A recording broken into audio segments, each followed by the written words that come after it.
Number 9, Wake Forest and the Duke Blue Devils set to get underway. Our officials, a veteran crew, Dicky Paparo, Bob Donato, and Carl Hess. And the opening tip is controlled to the Devils. That was a pretty smart move right off the tip by Greg Newton to not pick up the basketball, because if he does without another player touching it, it's a turnover. Tony Rutland on the other end after the miss. Operating along with Perall down low. Try to alley-oop, and there's the foul. It's a push on Capel. They've only got 6 scholarship players in uniform today. Mike Krzyzewski not happy with that particular call. So Duke has to be very concerned about foul trouble. You don't want to lose your aggressiveness, but you have to be careful you don't get any silly fouls. Here's the dump down to Duncan. No help for Domzowski. Newton clears for the Blue Devils. If you can get Tim Duncan to shoot it fading away, that's exactly what you want to accomplish.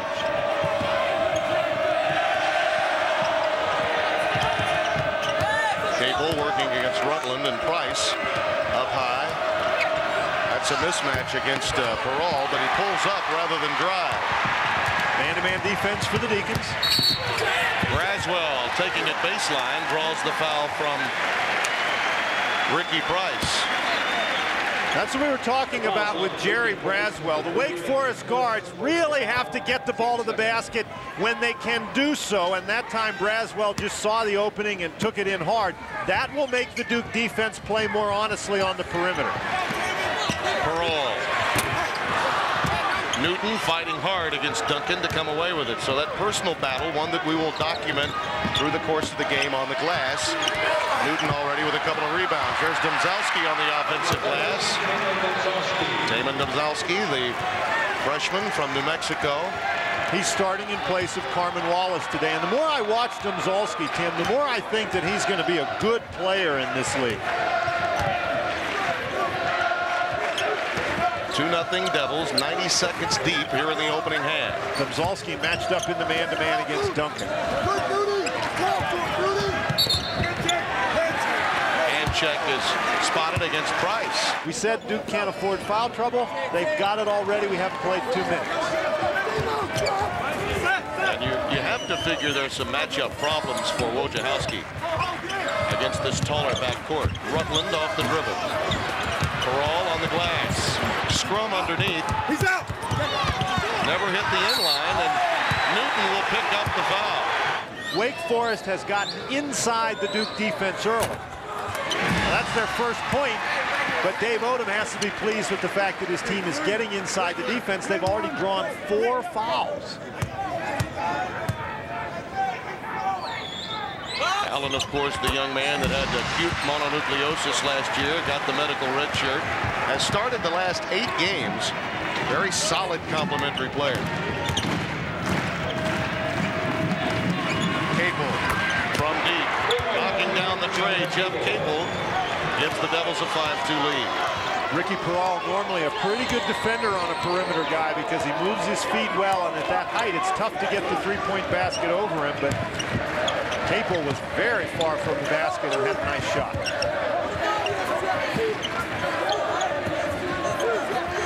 Perall from Rutland. Pretty good box out by Newton. He's done a nice job on the defensive glass. He has 3 already. Wojciechowski, nice entry pass to Domzowski. Boy, that's a powerful move by Domzowski. That's the second left-handed hook shot, but Domzowski using his strength inside to get good position.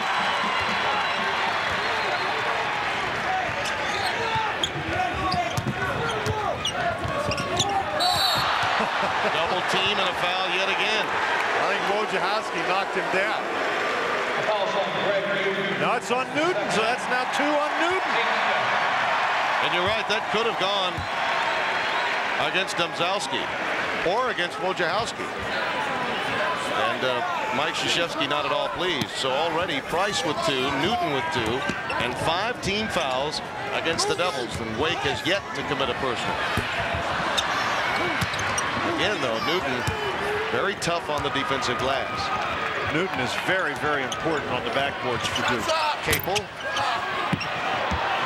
Newton saves it back to Jeff Capel. Collins, he's has yet to take a shot, and there's a hand check going against Wake.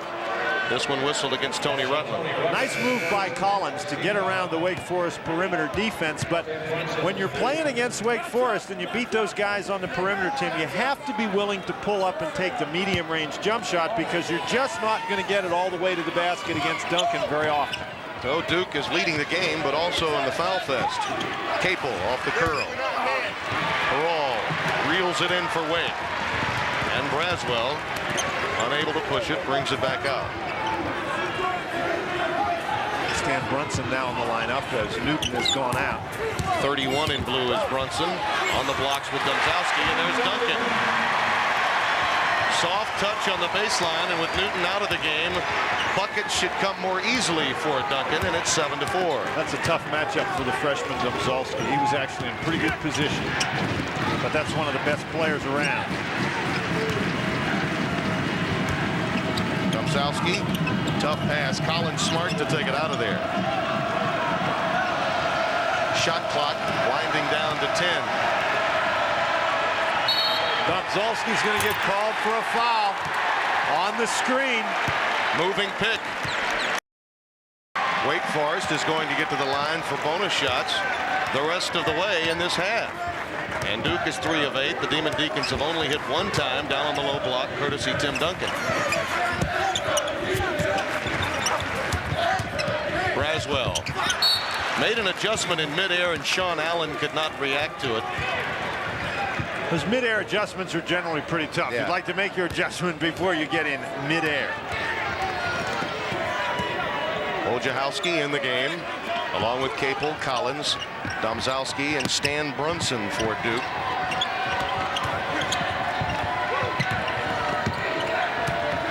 Capel off the penetration.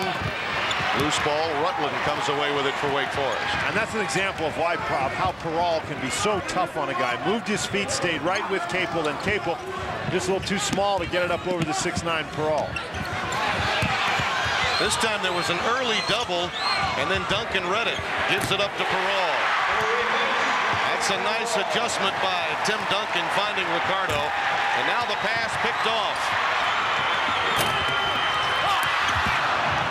Would not go for Braswell, so the lazy pass that turned into a turnover doesn't hurt the Blue Devils. Tied at 7. Price and Newton will re-enter the game on the next dead ball. Domzalski is going to get fouled by Perall. The Blue Devils is... Well, Price and Newton come back in, and they each have 2 personal fouls. And a rejection by Duncan. His first of the day, out of bounds to Wake Forest. Basketball players in this day and age, they like to shoot the three-point shot, and they like to take the ball all the way to the goal. But you're just not going to do that very often with Tim Duncan standing back there against everybody else in the world. That's probably a pretty good drive by Ricky Price, but Duncan is going to get that one just about every time. And there's a blocking foul on another moving screen. This time Sean Allen gets it. This is a very physical game so far. Allen is moving. You can see him just turn that hip into Wojciechowski. You've got to be stationary on the screen. And after that call against Taman Domzalski, which was just about the same thing, Mike Krzyzewski may have made his point. Yeah, I think so. Price on the drive. Not there. Brunson keeps it alive to Collins for 3. And a push. That's on Brunson. Ricky Perall at the line. Shooting 1 and 1. And it'll be this way the rest of the half. Tim, and this is interesting too, because Wake Forest is not a team that draws a lot of fouls or goes to the free throw line a great number of times. Fewer than 20 times a game at the line. They draw only 17 fouls a game. Duncan, nice work on the boards. And tipped through by Sean Allen. So a 3-point trip for the Deacons. And some pressure on the made basket. Price. Allen brings it down. The outlet to Tony Rutland. Man-to-man for the Blue Devils. Price is checking LaRue off the ball. He's the 3-point shooter. The Now they look to hit from deep. Second all-time in Wake Forest to Randolph Childress. Boy, that's a nice job by Allen to step into the open area right there, Tim. Duncan drew the double team. Allen steps into the open spot. That's something that Wake Forest really needs from him. Duke has 8 straight misses from the floor, and the Deacons have now taken a 5-point lead. 10 unanswered points.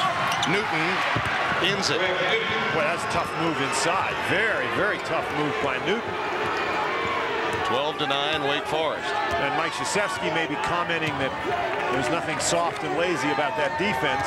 He thought there could have been a foul.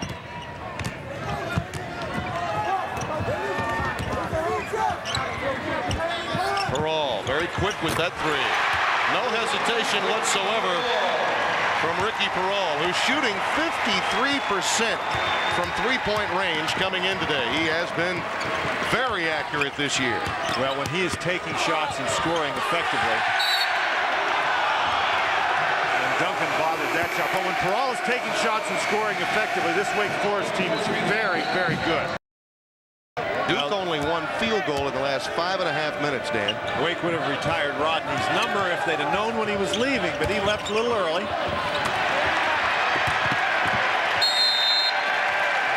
And Duke turns it over. Wake Forest doing a nice job on the defensive end. During that time in which Coach K's team has only hit the one field goal, the Demon Deacons have responded with a 13-2 run to lead this game by 6. Largest lead of the afternoon.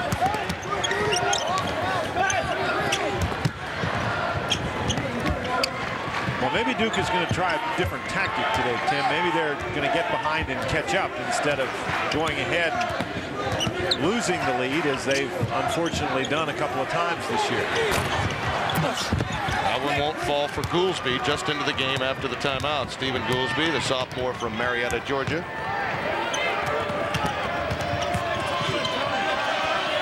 Well, it has been most difficult for either team, Dan, to get the ball into the low post unless the guards drive. One of the problems that you have for Duke, with Duncan in there, it's going to be very difficult to score effectively down in the low post without creating some penetration either with the dribble or with the pass to draw his attention elsewhere.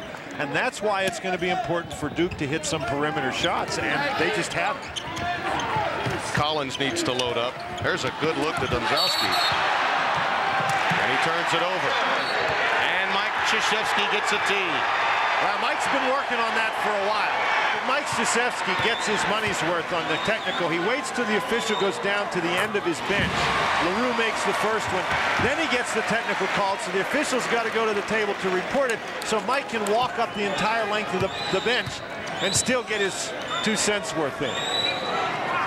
Very efficient technical. Yeah.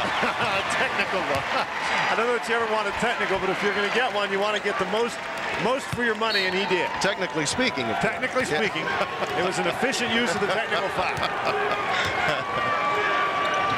Braswell back on the floor. The Demon Deacons now up 8.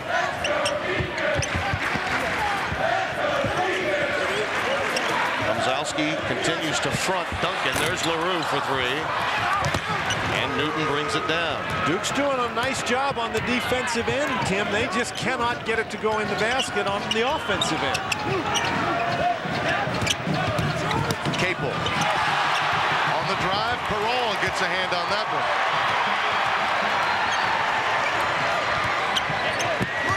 Duncan, an excellent passer, as everyone knows, finds LaRue. Offensive foul, wave it off. Oh, well, I would never argue with what you've seen. You know, I don't care what those guys in the striped shirts see. They ought to come over here and ask you every time. Boy, we're early. I'm glad you got that straight Boy, down. we're early to have this debate. Another turnover. The Wake Forest defense very effective, and Wake Forest has one of the finest defensive basketball teams in the country. Of course, it helps to have number 21. As Goolsby goes out of the game and Rutland comes back in, it helps to have Tim Duncan with his shot blocking ability. But Wake really gets after you. Not many teams shoot the ball well against the Deacons. This run is up to 15-2, but because of the turnovers Wake's committed, and they're up to 3, they have not been able to run away and hide from the Blue Devils. 15-2 is a good start, though. Yes, it is.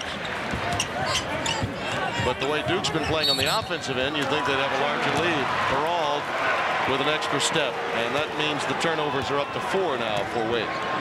Tim, as solid a defensive team as Wake Forest possesses, they do not score a lot of points on the offensive end. They average fewer than 70 points a game, right around 68, 69.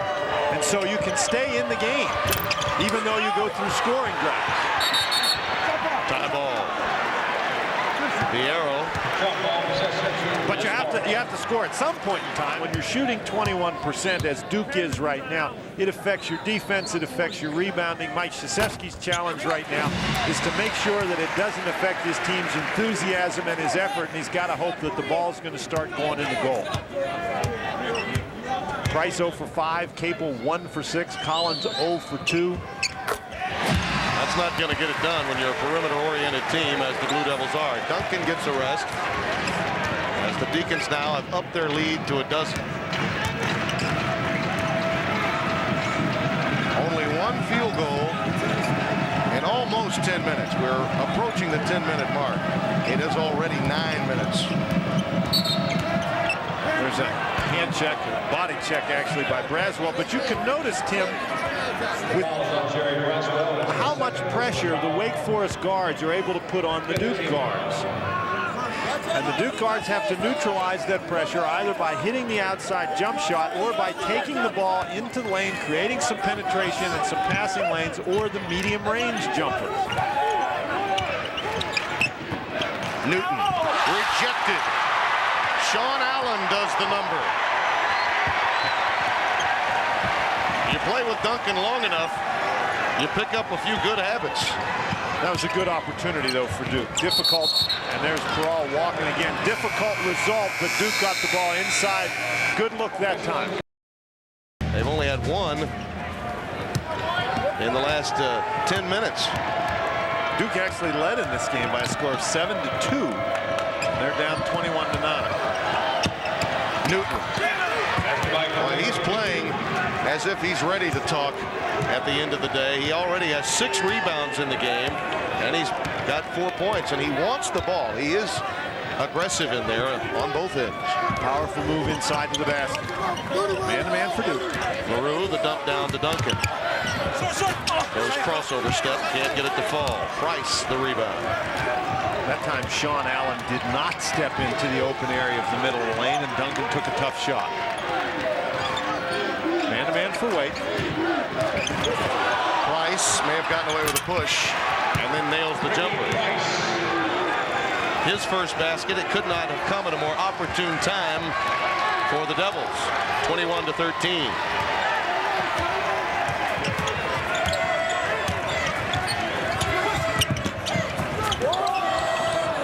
LaRue for 3.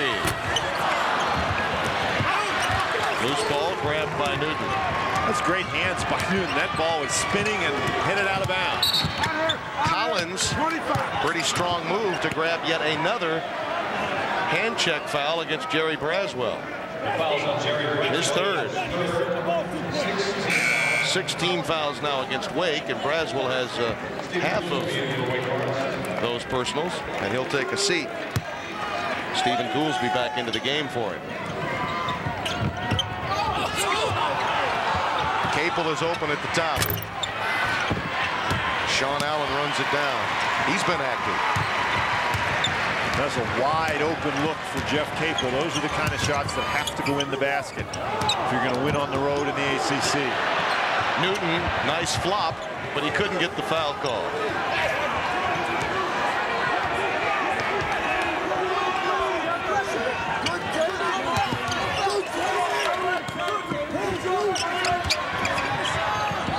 Good cut that time by Rutland to get away from Collins. Finds Allen. Ugly shot. That wasn't a brick, it was a boulder. Collins lost it. A little too much French pastry. 4-on-1 to LaRue.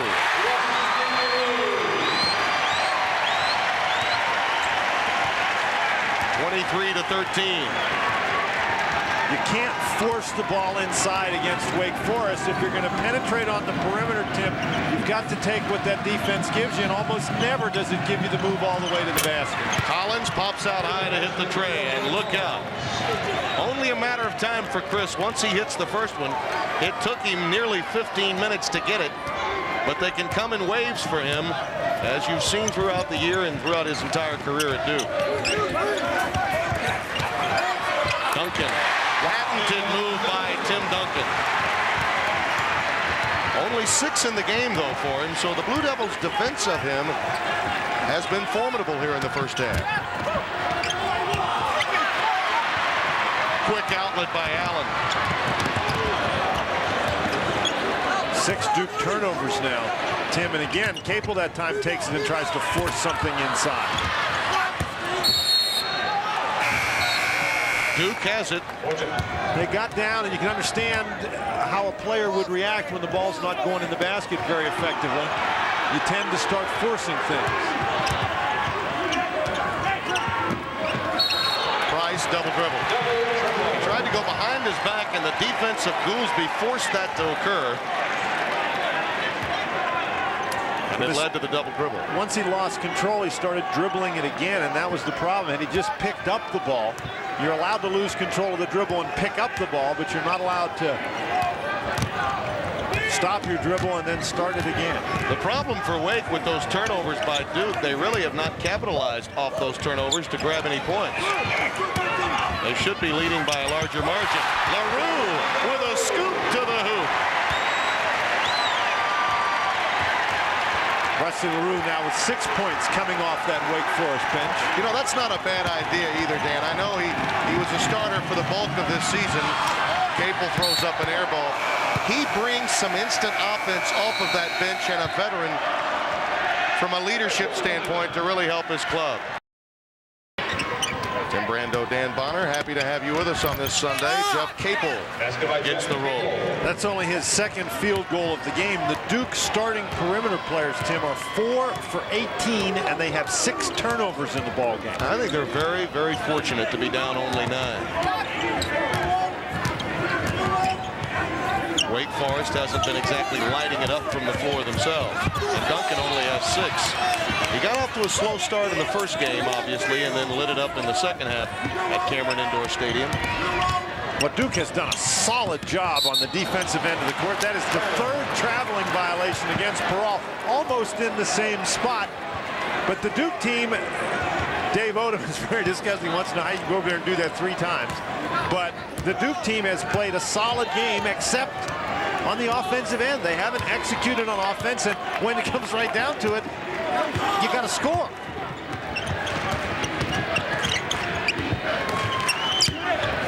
Newton has been the most confident offensively. Count it, and a foul. Team fouls now at 7 for the Devils, and Dave Odom would be the first to tell you that although his Wake Forest team certainly has the ability to run away from the opposition in this league at times, his club has been a high-maintenance team. And there is another example of it, an offensive foul against Duncan. It certainly allowed his team to understand that if they could continue to play as hard as the coach wanted them to play, that they could hang around. And if you're going to get a technical foul, it's best to get them early in the game to get your club's attention, and perhaps the officials' attention as well. At one point, Duke had committed 6 team fouls before our first television timeout, and Wake only 1. I don't know that the officials change what they're doing just because they call a technical foul on the coach. Goolsby knocks it down. I'm not saying that. I'm not even suggesting that. I'm saying it's a subconsciously you can help get your team back into the thick of it by letting them know early in a game how badly you feel things have gone against you. Capel spins in there. Dave Odom now, he's taking his turn. He's getting after Carl Hess. You can't convince me that Dave Odom's not thinking what I'm thinking. 30-25, a 5-point lead now for the Demon Deacons. Well, Tim, if you're going to sit over here and think like a coach, I'm going to worry about you more than I usually do. It's a good effort by Duke to hang in there despite their offensive woes. Oh, that's a sweet move by LaRue. Wow. 8 in the game for Rusty LaRue. 32-25. 7-point lead for Wake Forest. Collins, great look to Domzalski. Brunson on the offensive boards, taken away by Parole.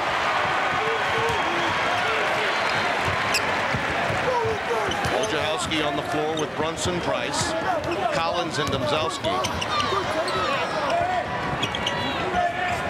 Obviously, neither of these teams tremendously deep. There's a steal as Collins gets in the passing lane.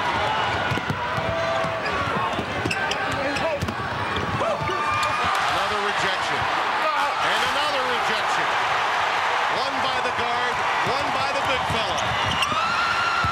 Parole loses it out of bounds. It will be controlled underneath. Look at that. 6 blocks for Wake today. He's had some help. Sean Allen has one. Just a moment ago, Stephen Goolsby got in the act.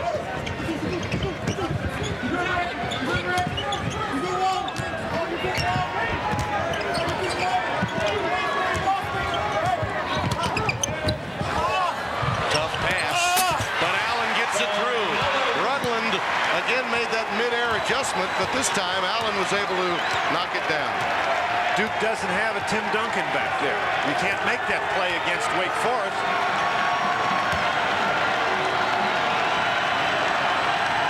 About a 5-second difference between the shot clock and the game clock. This would be an important basket for Duke. If they could get into the locker room down 7 or 6, they would have to feel very good about the first half. Collins drives again. Trying to keep it alive to Wojo. Finally, Rutland comes away with it. Well, it was online, but couldn't draw iron. We are at the intermission. Mike Krzyzewski gets an early tee. His team goes better than 8.5 minutes without a field goal, and yet trail by only 9 at halftime. Mike Krzyzewski did pick up an early technical foul, but his team was able to hang around, even though Tim Duncan and company had 7 blocked shots in that first half. Duncan was credited with 3 blocked shots, Parole with 2, Allen with 1, and Stephen Goolsby with 1. When the guards start doing it, it's infectious. Collins dumps it down to Domzalski. There, and it's pulled down by Sean Allen. Goolsby wasn't looking for that pass, and it hit him. Unfortunately for Wake Forest, it didn't go out of bounds. It went ahead, so he was able to run it down.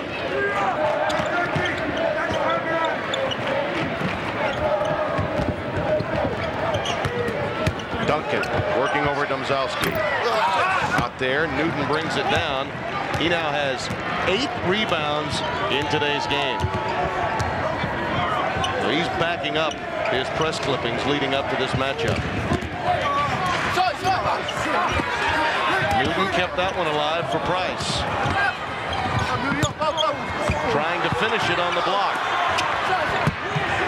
Allen comes away with it. Tim, that's not what Mike Krzyzewski had in mind, I'm sure. Some close opportunities to the basket. Not easy shots, but close ones.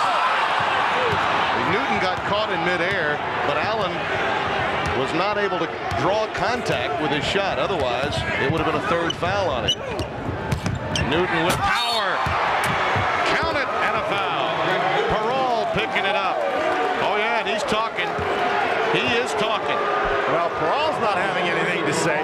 Parole's got to make a decision in this case. Get out of the way unless you're going to go after the block or try to draw the charge, but don't get in front of the guy and turn your back. 9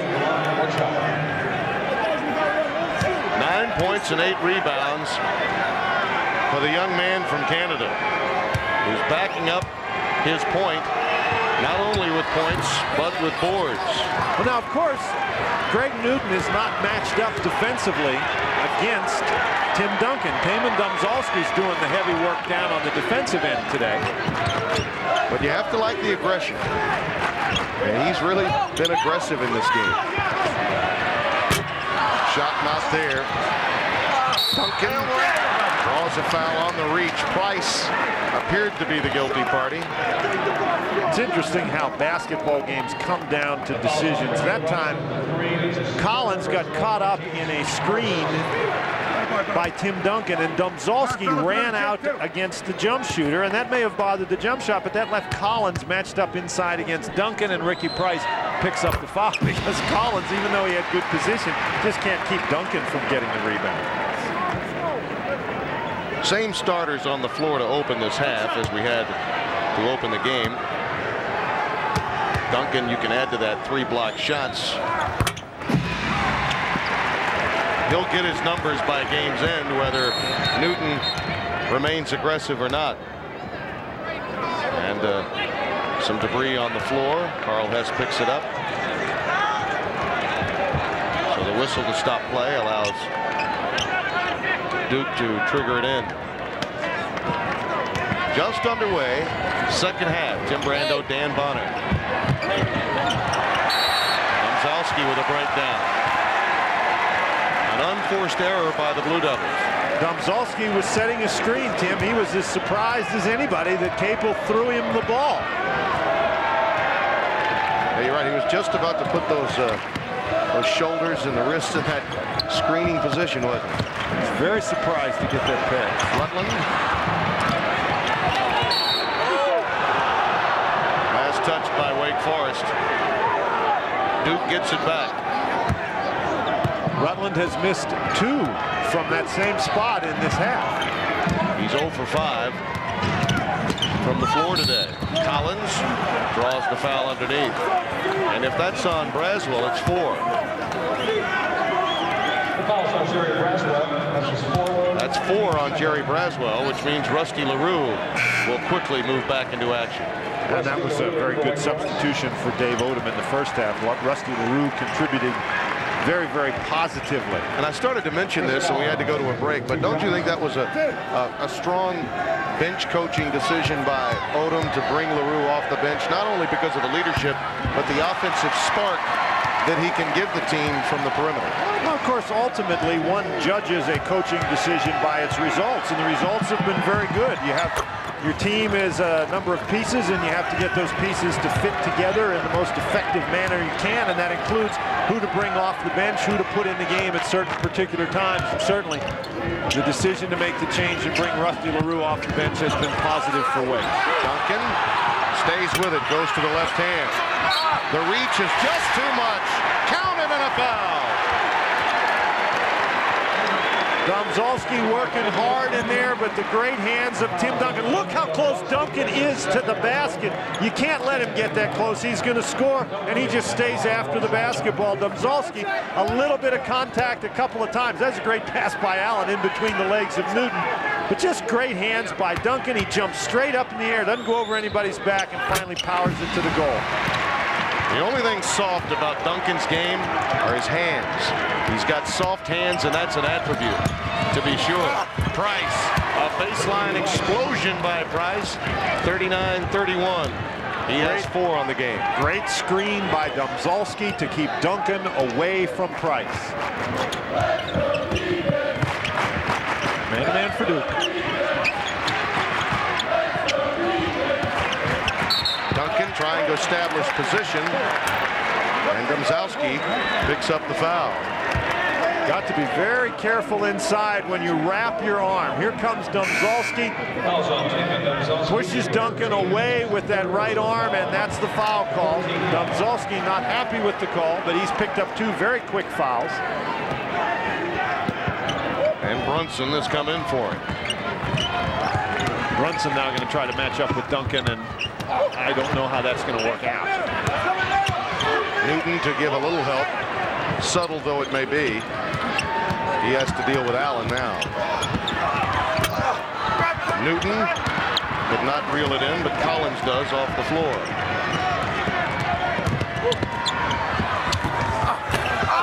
Collins with a runner that won't go. Out of bounds to Wake. Chris Collins has never been able to get into sync in this game. He does have the 1 3-pointer, but he and Capel have just run into a block party down low today. That was a tough chance for Collins. It was an open shot, but he was off the fast break. He was moving forward as he shot the ball. That was just a very, very tough opportunity for Chris Collins. He needed to stop, go straight up in the air with the jump shot. Again, the Duke defensive pressure, pretty good. Now there's another foul against Brunson. Don't want to foul Duncan out there. He put his hands on Duncan's hip and pushed as Duncan started to dribble the ball. If you can get Duncan out there, you just move your feet and try to keep him out there. Fourth team foul now against Duke. Second against Brunson. Rutland still looking for that first field goal with Wojciechowski checking it. LaRue, a leaner, not there. Capel brings it down. Again, Wake unable to run away from the Blue Devils, though Duke is struggling offensively. Newton, Peral brings it down. Wake is 1 of 9 from the floor in the second half, but Duke has not been able to take advantage of it. Duncan, powerful move. 13 in the game for Tim Duncan, and the lead is back to 10, and it's 10 with Wake only hitting 2 for 10 from the floor in the first 4:40. Duke not making good decisions on the offensive end. Mike Krzyzewski will continue to lobby as Capel picks up his third, and foul difficulty really becomes a factor for Duke. Back after this message from Bud Light. In the Carolinas, where Greg Newton picked up that foul rather than Capel, so it was 5-5 rather than 5. And that's a third against him with plenty of time remaining.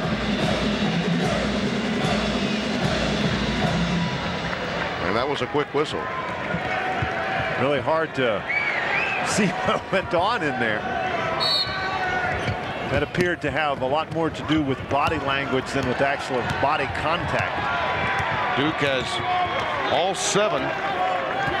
Duncan has all 7 of Wake Forest's second half points in this game. So without Tim Duncan, Duke would have really made a run by now. Well, Duke wouldn't have made much of a run. They've only had 2 baskets in the second half. So it'd be 34-31 instead of 41-31. Goolsby leaving it for Allen. We talked about the need for Duke to be efficient on offense in the second half. They haven't been, and now Tony Rutland hits his first basket, and that is bad news for the Blue Devils. He had become more of a playmaker of late, moving over to the point area. Had 8 assists in the win against Florida State, and only took 5 shots in the game. 13-point lead, the game's largest. Newton keeping his team in it. He has 12. Duke still has plenty of time left in the basketball game. They need to continue to play hard on the defensive end, and they've got to start making better decisions on the offensive end. Your shooting percentage oftentimes is pretty much a product of your shot selection. And Goolsby throws up an air ball that will go back to Duke. Isn't it true, though, Dan, so oftentimes from a coaching perspective, if you're going against Dave Odom's team and you know there's a Duncan out there, you concentrate so much on defense that you forget about your offensive game. I think that Duncan just makes Wake Forest difficult to play against. Wake has a tremendous defensive team. It's hard for anybody to score against Wake Forest, and Duke experiencing a typical struggle. But if you're going to beat Wake, eventually you're going to have to put the ball in the goal. Speaking of putting the ball on the floor, how about those 3 passes? Duncan started it, and then Rutland found Allen for the flush. That was sweet.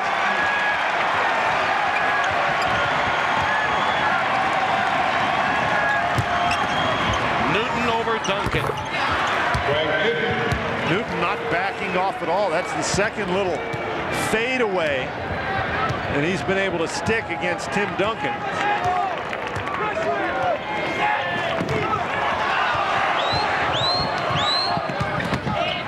Wojciechowski, good pressure on the ball. Duncan, that's another perfect pass to Allen. Looks like a shot, but he can damage you with a pass. 48-35. Even at the top of the key, Duncan draws so much attention. He catches the ball. Everybody looks at the ball for a split second. Nice job by Allen to cut to the basket. Wake Forest now showing a little zone defense. Wojciechowski for three. Now the Duke backcourt is stone cold today.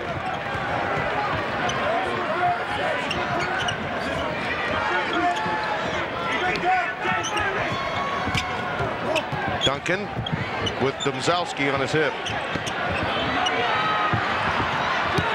Great move. What a look. And the foul on the reach as Allen again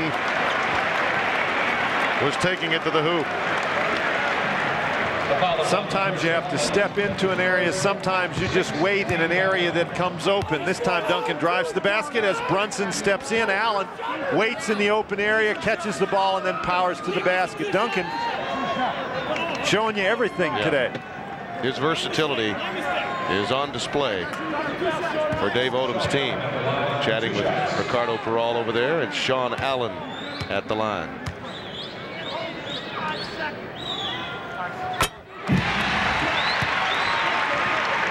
Mike Krzyzewski's team played very physical with Duncan in their earlier meeting, which perhaps led to the quotes in the paper from Greg Newton, and as did Clemson and several other teams. And anytime you're projected as a #1 pick and you don't come out as he was, you're going to be a marked man. Peral comes into the game and Sean Allen receives a healthy applause as he takes a seat. He's done a nice job today. 13.6 rebounds, and Wake's going to get that kind of production from the 4 spot. Collins trying to run away from Goolsby. Wojciechowski for three again, and he puts one down. If you're the Blue Devils, you'd like to think that your guards can become infectious. If one hits a three, perhaps the other ones will. Price is 2 for 10. Collins 1 of 6. Capel 3 of 10. A cumulative 15 points on 6 of 26 from the floor for the Devils backcourt. And the tip in by Goolsby. Duke, the last couple of possessions, has had some breakdowns defensively. Their defense has kept them within striking distance. Now a couple of breakdowns. They just can't trade baskets with Wake Forest. When you go inside, you're more than likely going to lose to that man. It's not only the shots that he blocks, it's the shots that he alters. He has 3 blocks, 3 assists, 7 rebounds, 13 points. Maru dumps it down to Duncan. Quick double this time, leading to the foul against Domzalski, and that's his 4th. 17 fouls now against the Blue Devils. Really a dilemma down there for Domzalski. When Duncan catches the ball down on the block, if Domzalski gets right up next to him and tries to be physical with him, Duncan has the quickness that he can spin to either side, and that's what happened on that particular occasion. Duncan spun to the baseline. Domzalski fouled him across the arm. He's perfect at the line. He's hit 4 in a row. Boy,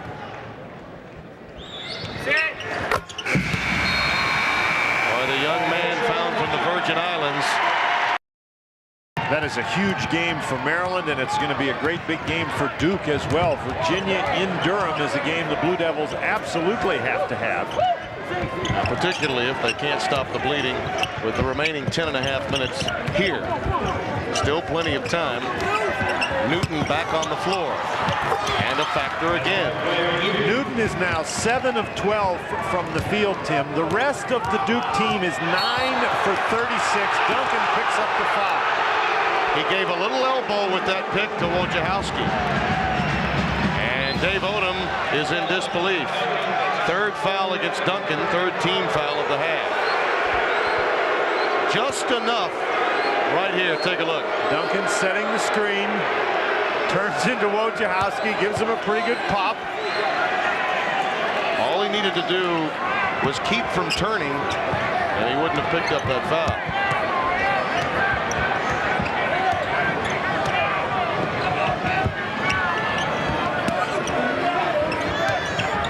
Collins, a runner. They say about all great shooters, if you're lacking confidence, take it inside one time and maybe you can heat up from beyond the arc the next time. Rutland trying to work with Goolsby, and we've seen that travel between Goolsby and Perrault 5 times today for Dave Odom's club. Well, Dave Odom's squad went 10 minutes in the second half without turning it over at all. Now they've turned it over on 2 consecutive possessions, and Duke has the opportunity here, if they hit a 3, to cut it under double figures. This is still a ball game. Price and Collins trying to get free, and he will put it up. Just off the back iron, Wojciechowski got the deflection. Nice work by Wojo. Well, he sort of deflected Rusty LaRue out of bounds there. The ball going off LaRue. North Carolina State leading by 9 now in the second half, and Price hits the 3. So after the foul against Tim Duncan on that pick against Wojciechowski, Duke has answered with a run of 7 straight. Rusty is a busy man, Dan. I mean, this guy's a 4-point GPA in computer science in the fall semester. He's now married, contemplating baseball, of course. A 3-sport letterman in the ACC, first since Albert Long of North Carolina in the 50s, and now has a 10-day-old son, Riley LaRue. I'd say he's got a lot on his menu. Not a lot of free time for Rusty. That keeps him out of trouble. Domzalski sits down. After being down by 16, Duke now back to within 11. Price over Goolsby. Tough shot. 9 in the game for Price. And he and Collins now beginning to play with some swagger. The pull-up jumper is a shot that Duke is going to have available to them if they can penetrate the perimeter. And if they'll just stop and take it, I think they can have some success.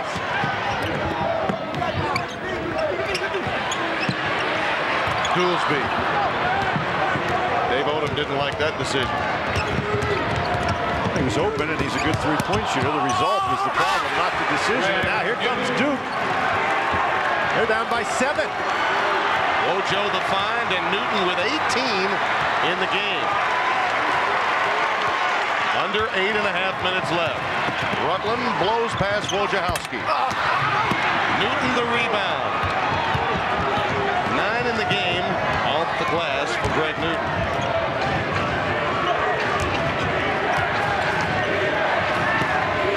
It was 54-38 not that long ago. We talked about the fact that Wake Forest tended to have scoring droughts. Duke has outscored them 11-2. Newton over Duncan. Oh my! Everything is going in the basket right now. He's got 20. Everything is going down for Newton. Boy, like Niagara Falls, his game spilling over against Wake Forest. Now Newton is really pumped right at the moment, and he's got to be careful that if the ball goes into Duncan's hand, he doesn't get overly aggressive, pick up his 4th personal foul. That was his opportunity right there. Duncan using the window as 17. 58-51.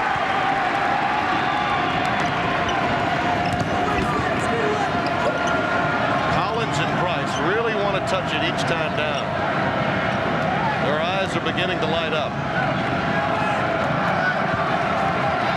Shot clock at 15.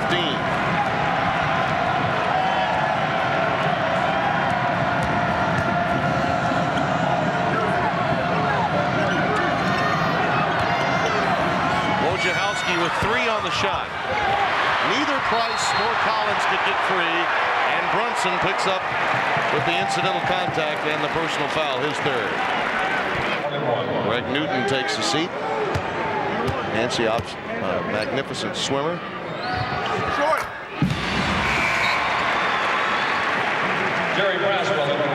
Blue Devils have been coming at Wake in waves here in the last few moments, cutting a 16-point lead to single digits.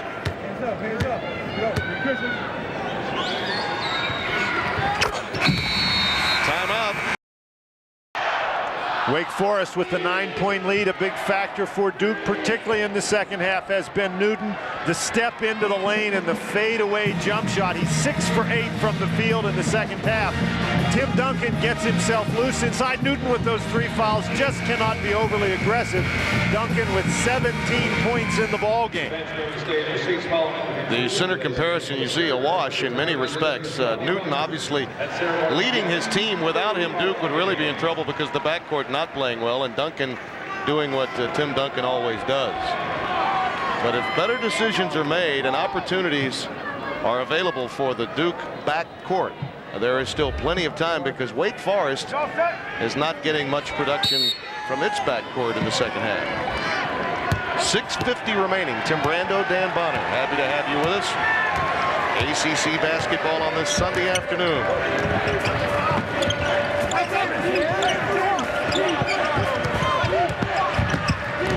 Price negotiates to the lane. Short-armed it a bit. Duncan brings it out of there. There's a wide open opportunity for Ricky Price, and you have to wonder if possibly the mere fact that Duncan is on the court caused him to rush and miss an easy opportunity. Perall back on the floor along with LaRue, Allen, Duncan, and Braswell. He's playing with 4. 7 on the shot clock. LaRue works past Price. Nice play. 14 for the old QB. 62-51.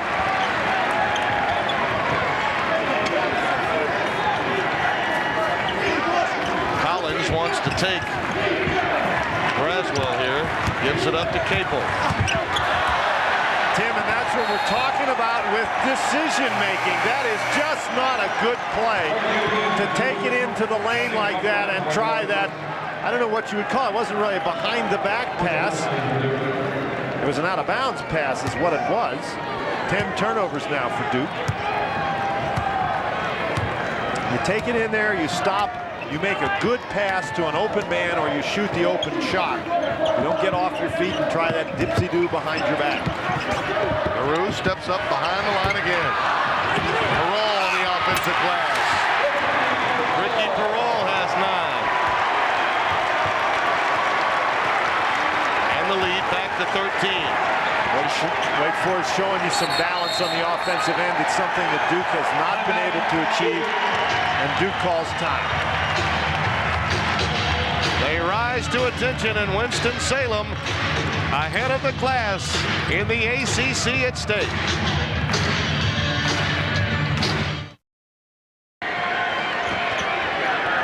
They'd just like to be in this position today, just in a position to take a final shot as they trail by 13 with 4:55 and counting. Tim, I think that's an illustration of the fact how competitive the ACC has been this year. In 1996, almost 60% of ACC games decided by 6 points or fewer, and Capel brings them a little closer. And he's just passed Kenny Denard on Duke's all-time scoring list. Jeff now has 1,058 career points, putting him into 36th place. It's been a tough afternoon for Capel. 4 for 12, 1 assist, 4 turnovers, but that was a big basket right there. And a tough rebound by Domzalski off the miss by Duncan. A rare miss at point-blank range for Duncan. Capel. Now there's an example. Dan, he had Wojciechowski sliding out, decided to take it himself. And that's that floater. That's not a good shot. There's Jeff Capel Sr. A lot was thought about Jeff Capel coming in, largely because of the history with his father being a great coach.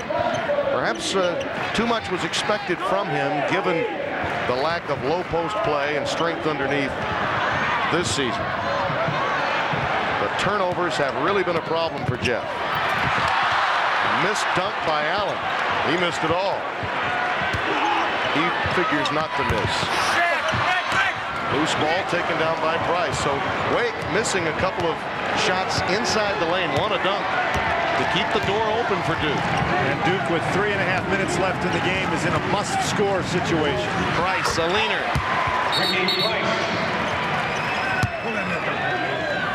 Have to repair the. Let's see, Duncan can do it all. Yeah, Duncan can do it all. Absolutely.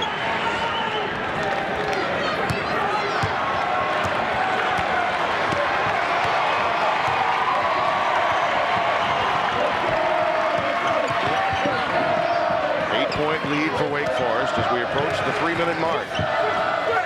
LaRue for three. What a huge game Rusty LaRue has had. 17 points. And it seems in the second half, like every time that Duke gets something going, Rusty LaRue is there with a couple of free throws or a basket. Newton working in on Allen. That'll be a push against Sean Allen, it would appear. Newton hadn't touched the ball much the last few trips down the court for Duke. You give Rusty LaRue this much time, and he's not going to miss very many. Yeah, he'll even do the early morning feeding. He's got 9 in the second half.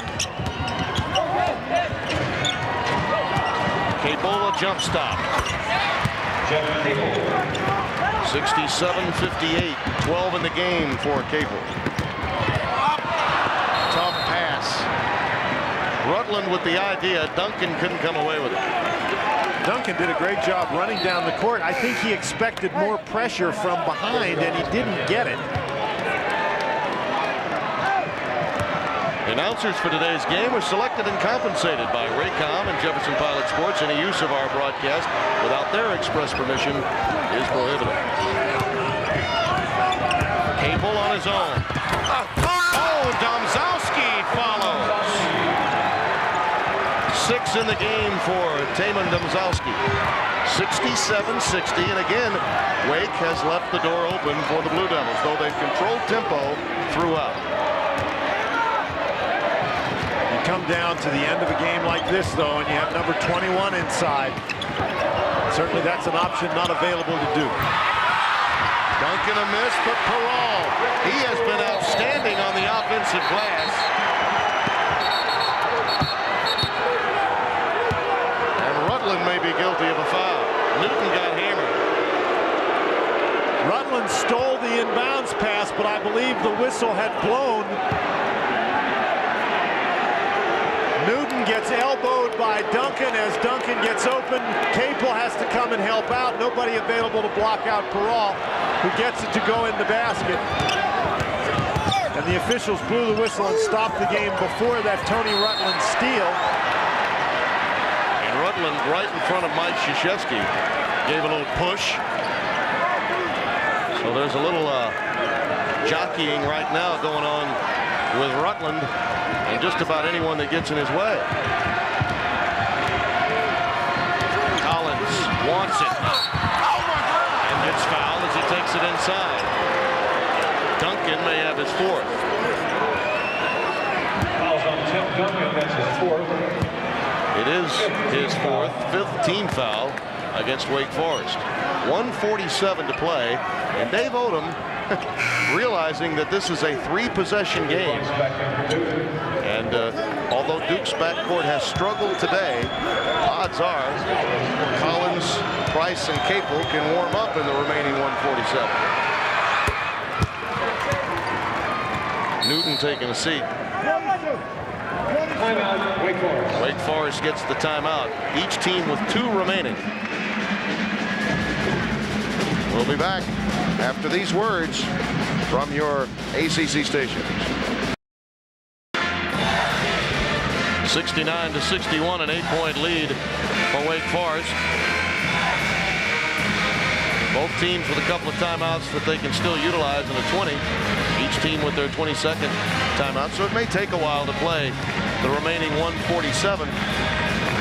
You know, as well as Wake Forest's low post game has been, Newton has fought hard enough to keep the guards in play late in the game. Duke still has a chance with the 3 to hang around. Duke still has a chance, but with 1 minute and 47 seconds remaining in the game, the Duke defense is probably going to have to force some turnovers or rely on Wake Forest to miss some free throws down the stretch if they're going to have any shot at all. Collins has 8. And the lead is down to 7. There's the pressure and the quick foul from Capel. His third. And he fouls Allen, who is only a 62% free throw shooter. Junior out of Knightsdale, North Carolina, at East Wake High School before going to Anderson Junior College in South Carolina. And these are important ones. He's already 4 for 4. He comes into the game shooting only 62.5, but he's hit all 4 today. He's got 15 points. He's had an outstanding game for Dave Odom. He and Peral have played a solid complementary role on the offensive glass for Wake Forest today. Career high is 15, and he's right on it. And they get the offensive board. And Wake Forest they can run the 35-second shot clock all the way down. They've got an 8-point lead. Mike Krzyzewski choosing to play straight up, and on the overplay, Domzalski comes away with the pick. That's what the Duke defense needed, is the turnover. Now let's see if they can convert. Capel leaves it for Domzalski. Timeout Duke. Duncan to trigger it in. Wojo with a near pick. Rutland, like he was getting through a GM motor plant to try to get it to half court. And he and Wojciechowski trading barbs after the foul. Wojciechowski slapped him right across the face. Wojo wasn't trying to hit him in the face. He was trying to get the ball. Wake Forest today, 19 for 21 from the free throw line. Wojciechowski's going to slap the ball and just cracks him right on the face.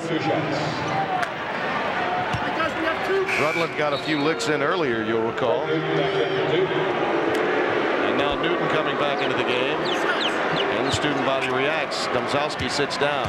Wake has been to the line far more often than Duke. And it's been one of the real differences in this game. 90% plus for Dave Odom's team at the line. And you know, traditionally they've been a very strong free throw shooting team. But in recent weeks, they've dropped off a bit at the free throw line, but not today.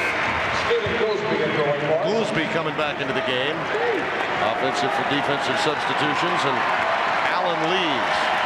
And that really puts some pressure on Duke when Wake Forest is going to make the free throws. Duke's going to have to make some baskets from three-point range. Collins the drive, rejected. Wojciechowski. Capel keeping it alive. And he draws the foul from LaRue. That's a bailout foul, as Duncan was right there.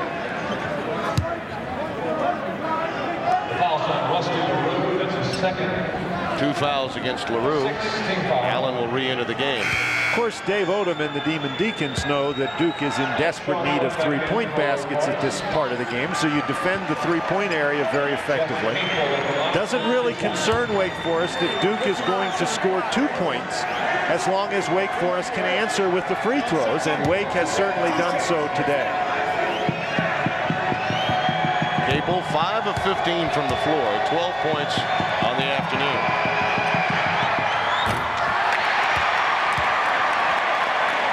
Mike Krzyzewski does have a full timeout and a 20. 2 full remaining for Odom. He'd rather not use them in 1:27.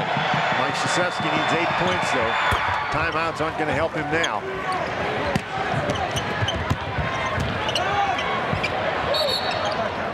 Price picks up the foul against Ricardo Peral. Ricky Peral, 64% at the line. It's hard to tell about Peral, though. He never goes to the free throw line. In 18 games, he's only been there 14 times. 1 of 2 today. So this is 19th game, and he's been there 16 times. He's going to go there the 17th time on the year. For a guy that plays as many minutes as he does, that's really an amazing stat. Plays almost 30 minutes a game. Peral's major problem today has been the turnover when far away from the basket. He's been outstanding on the offensive glass when in close. Well, some guy who's 6'9", you sort of expect him to be a guy that's going to take the ball to the basket, but Peral is a perimeter player. And when he's playing well, he's got 12 points today. When he's in double figures, Wake Forest is awfully difficult to beat. They're going to get production from he and Sean Allen. They are going to be very, very hard to catch. The lead is 9. Duke needs a hoop and a timeout. They go inside to Newton. Capel, tough shot. Duncan brings it down. And the quick foul by Wojciechowski. And the fans beginning to feel it. Ahead of the class in the ACC.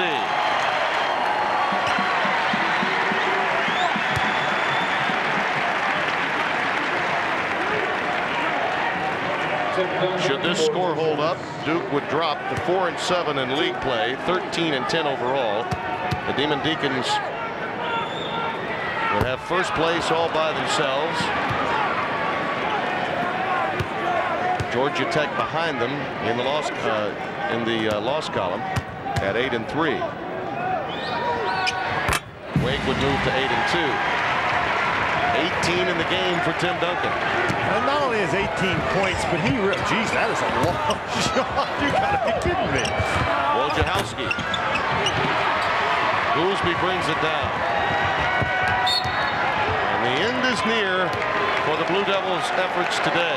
But Duncan's 18 points are not the main factor in the game. He was so prominent defensively in the first half. Duke wasn't really able to shoot the ball very well. Let's take a look at our MVPs for today's game. Greg Newton with 20 points and 9 rebounds. Tim Duncan 18 and 9. They gave you the advanced billing and they lived up to their own advanced billing today. Food Line will make a $1,000 donation on their behalf to the ACC's Operation Outreach Fund, which benefits deserving middle schools throughout the ACC region. And for Tim Duncan, he got excellent support from his frontline partners. Allen with a big game, and Ricardo Peral scoring in double figures as well. And the same was not true for Greg Newton. He did not get the normal support from the backcourt, which generally is the difference in Duke victories and losses. Tim, no lack of effort on the part of the Duke Blue Devils. You have to understand, they're coming in here to Winston-Salem. They're playing the number 9 team in the country. This is not an easy place to play. But Duke now, this is the stand. These are the ACC standings before this game. Duke is going to drop to 4-7 in the league, 13-10 overall. That's going to make their game this week with Virginia extremely important. Wake Forest will go to 8-2. Crowd responds to Rusty LaRue with a standing ovation as he leaves the floor. He had 17 points today. You're going to get your starting front line all in double figures. You're going to get LaRue coming off the bench with 17 points. That is a very, very effective combination. Dad's going to go home and get the bottle and the baby. Right now he's taking the bottle himself. Oh, boy. Riley LaRue's waiting, Rusty. You got to take care of that dinner time feeding. William Stringfellow coming into the game as Peral sits down. 13 points, 10 rebounds for him. Tim Duncan, by the way, now has 48 career double-doubles. 13 as a freshman, 21 as a soph, 14 as a junior so far this year. Peral with the double-double. Duncan with 20 points and 10 rebounds.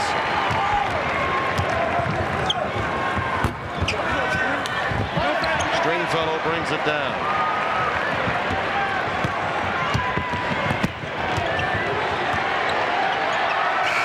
Look up, Wake Forest. You're number 9 and number 1 in the ACC with a bullet. Dave Odom's club wins it 79-65.